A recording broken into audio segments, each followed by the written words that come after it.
Magaling kumayak, magaling kumanta, dapat sumayaw, arte, at maganda lang, maganda.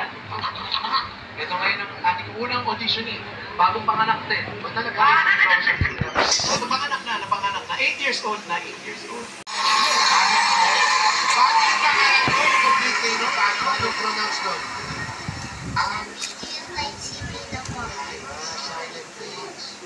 Mas lagi mo. Paano spell yung aking next wish pa yun?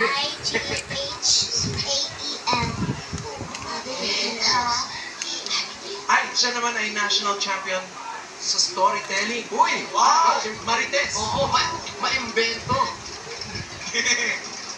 Anong kwento ang pinag-champion mo? Anong kwento? Anong kwento yung kwentong ka-championin?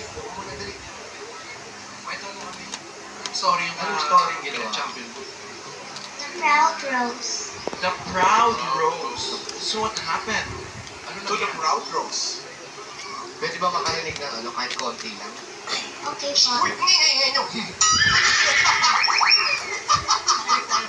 Listen in the story.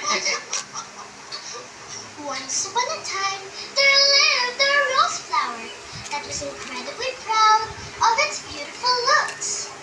The only disappointment the rose had was that it grew alongside an ugly cactus.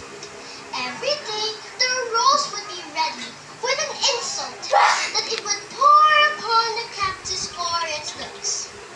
But the cactus would remain silent and not react. Aray ko na! Perfect! Kaya din ang child star namin.